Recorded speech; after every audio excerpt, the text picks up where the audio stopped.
అన్నదాత అన్నదాత మీ అన్నదాత చెమటోడ్చి ఆహారాన్నందించే రైతన్న అనునిత్యం నీ కండదండగా నిలిచే నేస్తం ఎవరన్నా అన్నదాత అన్నదాత మీ అన్నదాత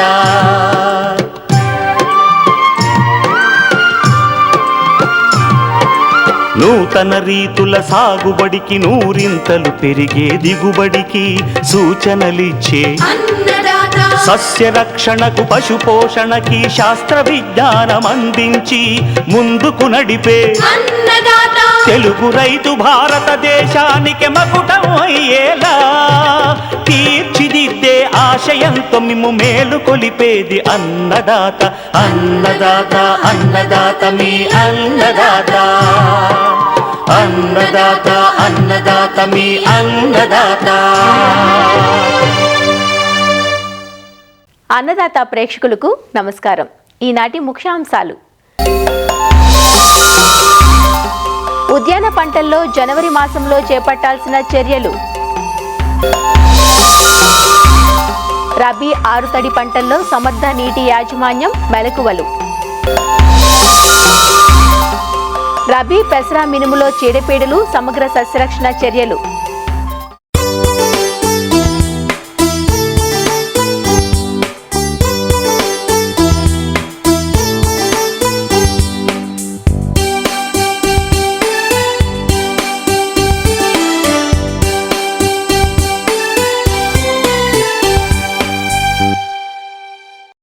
ఖరీఫ్, రబీ, వేసవి ఇలా 3 కాలాల్లోనూ సాగు చేయబడుతూ స్వల్పకాలంలో చేతికొచ్చే పంటలు అపరాలు. ముఖ్యంగా మినుము, పెసర పంటలు సాగు విస్తీర్ణం రబీలో ఎక్కువగా ఉంటుంది. ఖరీఫ్లో వేసిన ప్రత్తి, పసుపు, వరి వంటి పంటలను తీసిన తర్వాత ఈ అపరాలను సాగు చేసుకోవడం పరిపాటి. మెట్టలో, మాగాణుల్లో విత్తిన మినుము, పెసర పైర్లు ప్రస్తుతం వివిధ దశల్లో ఉన్నాయి. రాత్రిపూట తగ్గుతున్న ఉష్ణోగ్రతలు, పగలు పెరుగుతున్న వేడి వాతావరణంతో ఈ అపరాల్లో చీడపీడల ఉధృతి పెరుగుతోంది. ముఖ్యంగా పల్లాకు, బూడిద, మొవ్వుకుళ్ళు, సీతాఫలం తెగుళ్లు, అలాగే మరూక మచ్చల పురుగు, పొగాకు లద్దె పురుగు పంటను ప్రతి దశలోనూ ఆశించి దిగుబడులను హరించి వేస్తున్నాయి. వీటిని సరైన సమయంలో గుర్తించి సమగ్ర నివారణ చర్యలు చేపడితే మంచి దిగుబడులు పొందవచ్చు. రబీ, మినుము, పెసర పంటల్లో కనిపిస్తున్న చీడపీడలు, సమగ్ర సస్యరక్షణ గురించి సమాచారాన్ని తెలియజేస్తున్నారు ప్రొఫెసర్ జయశంకర్, తెలంగాణ రాష్ట్ర వ్యవసాయ విశ్వవిద్యాలయం, నాగర్ కర్నూలు జిల్లా పాలెం కృషి విజ్ఞాన కేంద్రం శాస్త్రవేత్త డాక్టర్ ఓ శైలా. పెసర, మినుము పంటల్లో ఆశించేటువంటి ముఖ్యమైనటువంటి తెగుళ్ళను కనుక చూసుకున్నట్లయితే మొదటగా పల్లాకు తెగులు, ఎల్లో మొజాయిక్ వైరస్ అంటారు. ఈ తెల్లదోమ ఉధృతి అనేది ఎక్కువగా ఉండడం వల్ల ఈ పల్లాకు తెగులు అనేది వ్యాపించడం గమనించవచ్చు. అయితే మొదటగా పసుపచ్చ రంగు మచ్చలు ఏర్పడి అవి పెరిగి ఆ తర్వాత ఆకులన్నీ పసుపచ్చ రంగులోకి మారే అవకాశం ఉంటుందన్నమాట. అయితే ఈ పల్లాకు తెగుల్ని నివారించాలి అనంటే 5 మిల్లీలీటర్లు కేజీ విత్తనానికి ఇమిడాక్లోప్రిడ్ కలిపి విత్తన శుద్ధి చేసుకున్నట్లయితే తొలి దశలోనే మనం కొంతవరకు ఈ తెల్లదోమను నివారించే అవకాశం ఉంటుంది. ఎకరానికి 10 నుంచి 15 చొప్పున జిగురు అట్టలను గనక అమర్చుకున్నట్లయితే వీటిని సామూహికంగా కొంతవరకు నిర్మూలించవచ్చు. ఇక అంతేకాకుండా ఈ తెల్లదోమను నివారించడానికి ముఖ్యంగా అస్టమాప్రిడ్ అనేటువంటి మందు, అది ఎకరానికి 40 గ్రాములు, ఇమిడాక్లోప్రిడ్ 50 మిల్లీలీటర్లు, అంతేకాకుండా థయోమిథాక్సాము 40 గ్రాములు ఎకరా చొప్పున ఈ మందులను మార్చి పిచికారీ చేసుకున్నట్లయితే ఈ తెల్లదోమని నివారించవచ్చు. తర్వాత తలమాడు తెగులు లేదు అనంటే మొవ్వుకుళ్ళు వైరస్ తెగులు. ఈ పెసర మినుముల్లో ఈ తామర పురుగులు ఈ తెగుల్ని వ్యాపిస్తూ ఉంటాయి. ఆకులపైన రసాన్ని గోకి పీల్చడం వల్ల ఆకులన్నీ గిడసబారిపోతాయి. ఆ తర్వాత ముఖ్యంగా మొవ్వు చనిపోవడం లాంటిది మనము గమనిస్తూ ఉంటాము. కాయాపూత కూడా రాలిపోయే అవకాశం ఉంటుంది. కాబట్టి ఈ తామర పురుగులను నివారించడానికి థయోమిథాక్సాము 40 గ్రాములు, అంతేకాకుండా పైనోసాడ్ అనేటువంటి మందు 60 మిల్లీలీటర్లు, అంతేకాకుండా ఇమిడాక్లోప్రిడ్ 45 నుంచి 50 మిల్లీలీటర్లు మార్చి ఉధృతిని బట్టి పిచికారీ చేసుకోవాలి. సీతాఫలం తెగులు అని అంటారు, అది బొబ్బర తెగులు. ఇది పేనుబంక ద్వారా వ్యాపిస్తుంది అన్నమాట. ఈ పేనుబంక ఆశించినటువంటి మొక్కల్లో ఏంటి అని అంటే ఆకులన్నీ నార్మల్ సైజు కంటే పెద్దదిగా అయ్యి ముడతలు పడి మందమైన ఆకులు ఏర్పడతాయి అన్నమాట. కాబట్టి ఇలా సరి అయిన కిరణజన్య సంయోగ క్రియ సరిగా జరగకుండా కొంతవరకు దిగుబడి తగ్గే అవకాశం ఉంటుంది.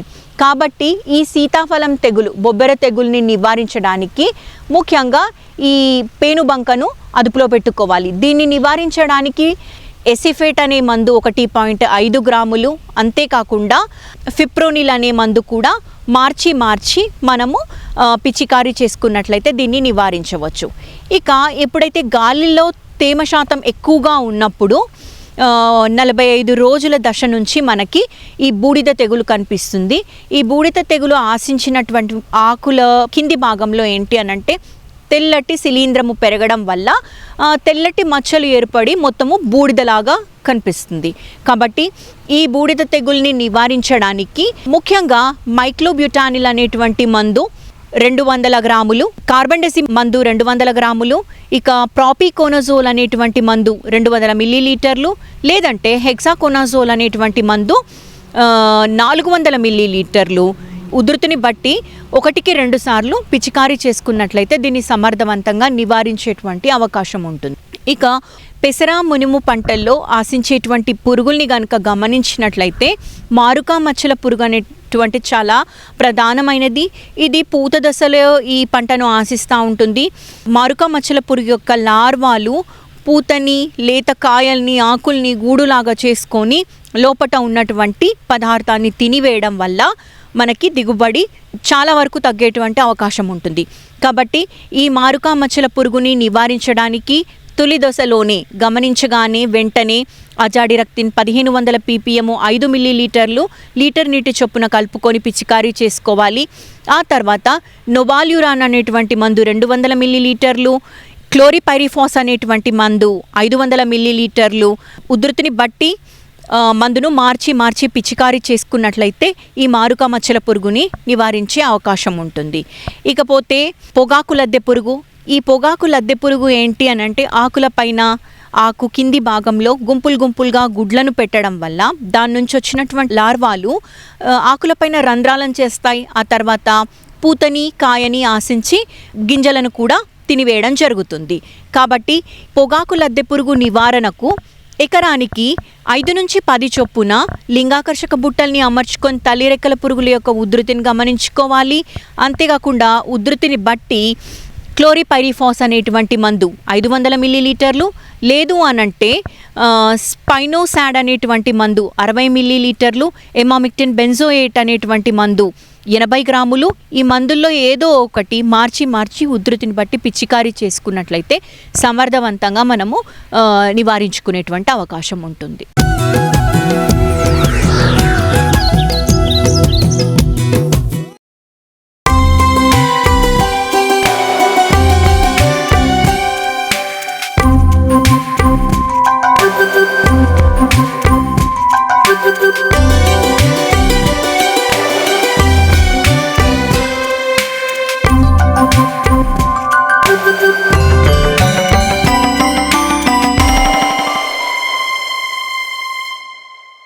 నింగి, నేల, నీరు, నిప్పు, గాలి ఈ పంచభూతాలు సేద్యానికి ప్రత్యక్షంగా పరోక్షంగా ఉపయోగపడతాయి.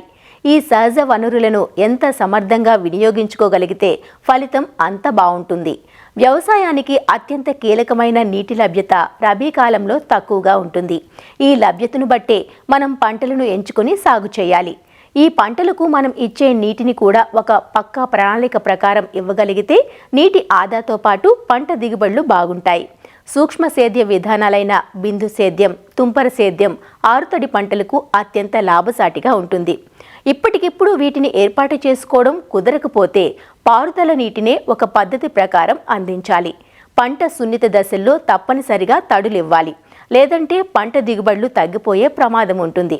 రబీ పంటల సాగులో నీటిని సమర్థంగా వినియోగించుకోవడం ఎలానో ఆచార్య ఎన్జీ రంగా వ్యవసాయ విశ్వవిద్యాలయం, శ్రీకాకుళం జిల్లా నైరా వ్యవసాయ కళాశాల విస్తరణ విభాగం ఆచార్యులు డాక్టర్ డి చిన్నంనాయుడు నుంచి తెలుసుకుందాం. రబీ పంటలన్నిటికి కూడా మనకి ముఖ్యమైనటువంటి వనరు ఏంటంటే నీరు. ఎంత ఎక్కువగా మనం నీటిని వినియోగాన్ని పెంచుతాము లేదా నీటి తాలూకు వినియోగ సామర్థ్యం పెంచుతాము, ఉన్నటువంటి నీటిని సక్రమంగా వాడుకుంటూ ఎక్కువ విస్తీర్ణంలో పంటలు వేయటం కానీ లేదా సరైనటువంటి నీటి యాజమాన్య పద్ధతులు ఏ విధంగా పాటిస్తామన్న దాని మీదే రబీ పంటల తాలూకా దిగుబడి కానీ నికరాదాయం కానీ ఆధారపడుతుంది. కాబట్టి రైతు సోదరులు ఏంటంటే ఉన్నటువంటి నీటిని ఎంత సక్రమంగా వినియోగించుకుంటారన్నది అర్థం చేసుకోవాలి. చాలా వరకు ఇప్పుడు వేరుశనగలో కానీ మొక్కజొన్న కానీ నువ్వులు కానీ లేదా అపరాల పంటలు కానీ రాగుల పంటలు కానీ ఏ పంట రబీలో వేసినా కానీ ఈ ఉత్తర కోస్తా జిల్లా రైతులు ఏంటంటే పొర్లు తడి పద్ధతిలో నీరు కట్టేస్తుంటారు. అంటే కాలువ తీయటం, ఒకవైపు నుంచి నీరు ఎకరాలు కలిసే విధంగా నీరు వదిలేస్తుంటారు. దీనివల్ల కూడా పంట నష్టం చాలా వరకు జరుగుతుంది. ఒకవైపు నీరు వృధా అవుతుంది. మీరు పొర్లు తడి పద్ధతిలో కనుక నీరు కడితే ఒక ఎకరా కలవాలనుకుంటే సుమారు 6 నుంచి 8 గంటలు పట్టేస్తుంది ఆ పొలమంతా తడుచుకుంటూ వెళ్ళటం వల్ల. ఒకటి, దీనివల్ల నీరు ఎక్కువగా అవసరం లేని నీరు వాడుతున్నాము. ఒకవేళ బోర్వెల్లు ఇలాంటి వేసేవాళ్ళు ఎక్కువ కాలం పాటు ఈ మోటార్స్ రన్ చేయడం, అంటే మోటార్ వేసి ఉండడం వల్ల ఒకటి విద్యుత్ కూడా వృధా అయిపోతుంది, ఎక్కువ సమయం కూడా పట్టేస్తుంది. అదేవిధంగా కొన్నిసార్లు ఈ పొరుల తడి పద్ధతిలో కట్టడం వల్ల ఏంటంటే మనకి వేరుశెనగలో కానీ ఏ పంట నువ్వుల్లో కానీ మనం కట్టిన పొలాన్నే మళ్ళీగా నీరు పారుతుండడం వల్ల ఏదైతే కాలువకి మొదటి ప్రాంతంలో ఉండేటువంటి పంట ఉంటుందో ఒక 10 నుంచి 15-20 సెంట్ల వరకు కూడా శిలీంధ్రాలు లేదా చీడపీడల బారిన పడడం కూడా మేము గమనిస్తున్నాం. ఎందుకంటే ఆ ప్రాంతం అంతా నీరు ఎక్కువ అయిపోవడం, యువక పట్టేయడం వల్ల మొక్కలు చనిపోవడం. ఈ వేరుశెనగ లాంటి పంటల్లో అయితే మొదల కుళ్ళు వేరుకుళ్ళు తెగులు వచ్చేయటం, నువ్వుల పంట అయితే మొక్కలే చనిపోవటం, పెసరా మినుమైనా కానీ మొక్కలు చనిపోవటం, ఈ మొక్కజొన్న లాంటివి అయితే యువక పట్టేసి ఎర్రబారిపోవటం, ఇవన్నీ జరుగుతున్నాయి. అంటే నీటి యాజమాన్య పద్ధతిని మార్చాల్సిన అవసరం ఎంతైనా ఉంది. సూక్ష్మ నీటి యాజమాన్య పద్ధతులను కూడా మన ఆహారధాన్య పంటల్లో కూడా రైతులు వినియోగించుకోవచ్చు. బిందు సేద్య పద్ధతి మనం ఉద్యానవన పంటల్లో, తోట పంటల్లో ఏదైనా వరుసలో వేసిన నీటిలో వాడుకోవచ్చు. మరి ఆహారధాన్య పంటల్లో సూక్ష్మ నీటి యాజమాన్య పద్ధతుల్లో ముఖ్యంగా ఏంటంటే ఈ స్ప్రింక్లర్ ఇరిగేషన్, తుంపర్ల సేద్యాన్ని లేదా రెయిన్ గన్స్ రూపంలో వాడుకోవడం, అదే లేదంటే ఈ క్యారీయింగ్ పైప్స్, ఆ పైపులను కనుక వాడుకొని మనం నీటి యాజమాన్య పద్ధతి చేయగలిగితే మనకి నీరు ఆదా అవ్వడం, పంటకు కూడా ఆరోగ్యకరంగా నీటి యాజమాన్యం చేసి మంచి దిగుబడులు తీసుకోవడానికి ఆస్కారం ఉంటుంది. మొక్కజొన్న, ప్రొద్దుతిరుగుడు, చెరుకు ఇలాంటి వాటిని ఏంటంటే మనం డ్రిప్ ఇరిగేషన్ పద్ధతులు వాడుకోవాలి. అంటే బిందు సేద్య పద్ధతి, సబ్సర్ఫేస్ ఇరిగేషన్ అంటారు. ఇలాగ ఏర్పాటు చేసుకొని పంటకి ఎప్పుడు నీరు కావాలంటే అప్పుడు నీరు పెట్టే విధంగా మనం మొక్కజొన్న, ప్రొద్దుతిరుగుడు, అదేవిధంగా చెరుకు ఇలాంటి వాటికి బిందు సేద్య పద్ధతులను ఉపయోగించుకొని నీటి యాజమాన్యం చేసుకోవచ్చు. అదే మిగతా పంటలు ఉంటాయి, వేరుశెనగ, నువ్వులు, రాగులు, ఇతర పంటల్లో అయితే మనం తుంపర్ల సేద్య పద్ధతిని అదేవిధంగా నీరు కట్టడానికి రెయిన్ గన్స్ని వాడుకోవడం అనేది చాలా మంచి అంశం. రైతులు ఆ పద్ధతులను కూడా పాటించాలి. ఈ వేరుశెనగ పంటలు అయితే కనుక ఈ తుంపర్ల సేద్యాన్ని మనకి ఎప్పుడైతే ఈ క్రిటికల్ స్టేజ్ అంటాం, ఈ పంట తాలూకా కీలక దశలు ఉంటాయి, అలాంటప్పుడు నీటి ఇబ్బంది లేకుండా ఉండాలంటే పంట వేసిన దగ్గర నుంచి కూడా ఈ తుంపర్ల సేద్య పద్ధతిలో కానీ లేదా రెయిన్ గన్ అంటే ఈ నీటిని కూడా వర్షపు బిందువుల రూపంలో అందించే పరికరాలు ఉన్నాయి, వాటిని మనం రెయిన్ గన్స్ అంటాం. అది మనకి రెయిన్ గన్స్ తాలూకా పరిమాణాన్ని బట్టి కొన్ని రెయిన్ గన్స్ ఏంటంటే 25 నుంచి 30 అడుగుల వరకు నీటిని అందిస్తాయి. కొన్ని పెద్ద రెయిన్ గన్స్ సైజు కనుక ఎక్కువ తీసుకుంటే అది 50 నుంచి 60 అడుగుల వరకు కూడా నీటిని తుంపర్ల సేద్య రూపంలో అందిస్తుంటుంది. ప్రధానంగా కొన్ని పంటలు ఏంటంటే నీరు ఎక్కువైతే తట్టుకోలేవు, అది వేరుశెనగ, నువ్వులు, అపరాలు. కాబట్టి అలాంటి పంటలు అంటే భూమి నుంచి 1-2 అడుగులు ఎత్తు వరకు పెరిగేటువంటి పంటలు ఏవైతే ఉంటాయో వాటికి మనం తుంపర్ల సేద్య పద్ధతిలో నీటిని అందించడం ఎంతవరకైనా లాభదాయకం. మీరు పొర్లు తడి 1 ఎకరానికి కట్టినటువంటి నీరు తుంపర్ల సేద్యంలో 5 నుంచి 6 ఎకరాలకి నీరు అందించవచ్చు. అంత నీటి మనకు ఆదా అయిపోతుంది. 1 ఎకరాన్ని తడపాలనుకుంటే గంటన్నర సమయంలోనే నీటిని అందించవచ్చు. అదేవిధంగా ఎంత నీరు కావాలో అంత సమయం వరకు ఈ స్ప్రింక్లర్స్ని రన్ చేసుకోవడం కానీ లేదంటే రెయిన్ గన్స్ని అంత సమయం వరకు ఉపయోగించుకుంటే మనకి ఎంత మేర నీరు కావాలో అంతవరకే చేసుకోవచ్చు.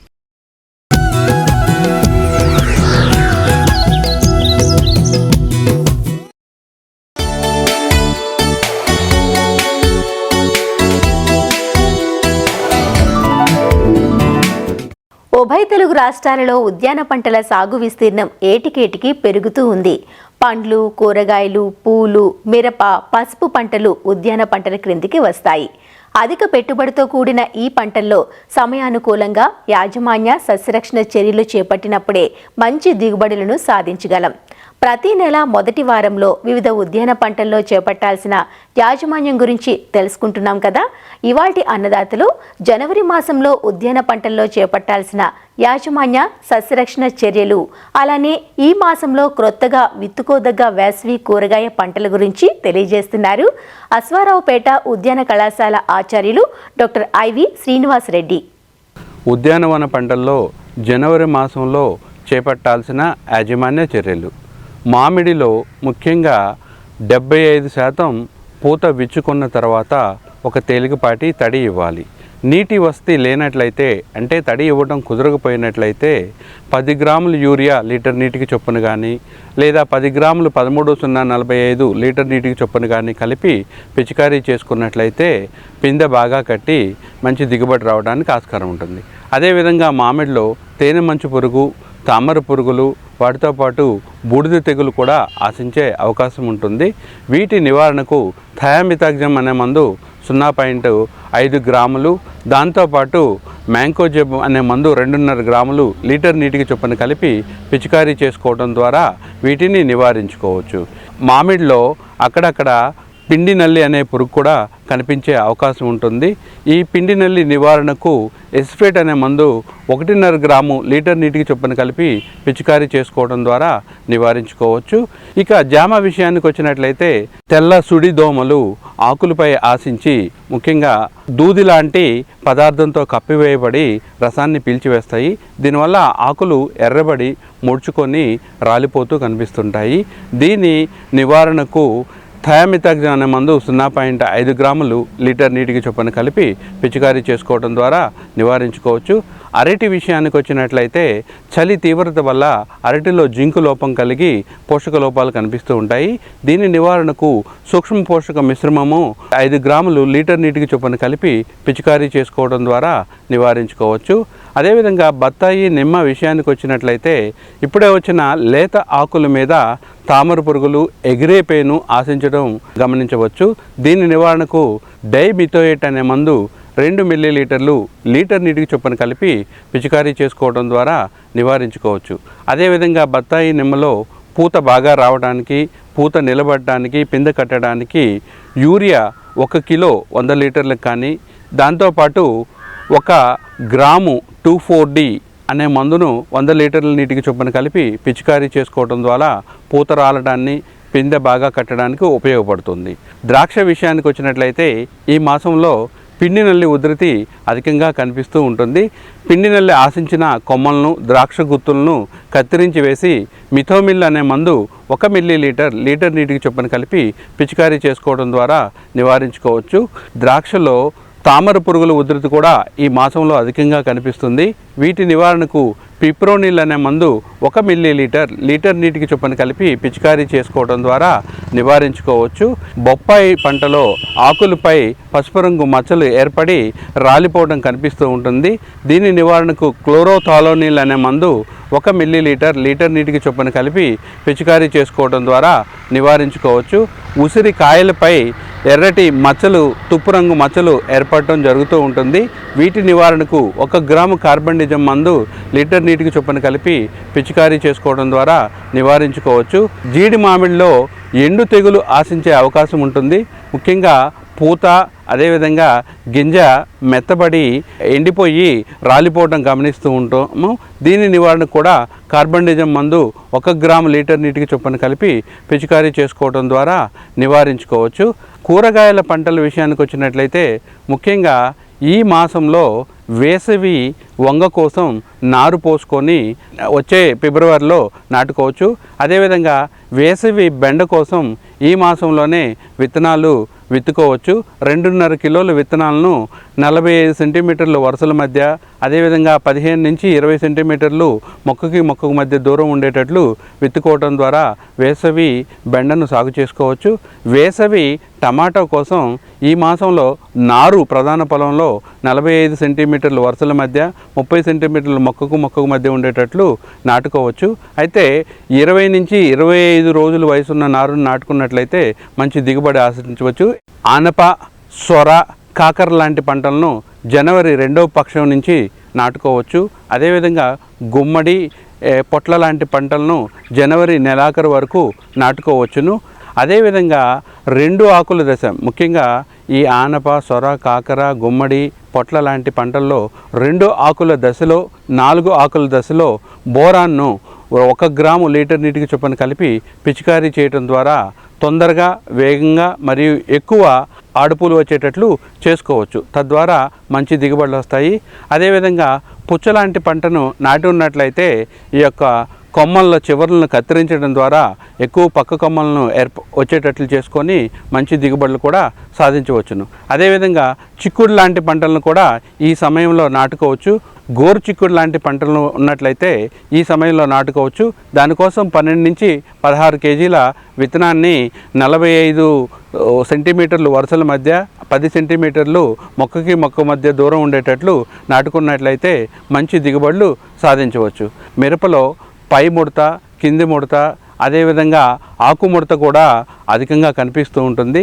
వీటి నివారణకు స్పైరోమెస్పిన్ అనే మందు 1 మిల్లీలీటర్, దాంతోపాటు డైపెంతురాన్ అనే మందు 1.5 గ్రాము రెండింటిని లీటర్ నీటికి చొప్పున కలిపి పిచికారీ చేసుకోవడం ద్వారా ఈ యొక్క రసం పీల్చే పురుగుల్ని నివారించుకోవచ్చు.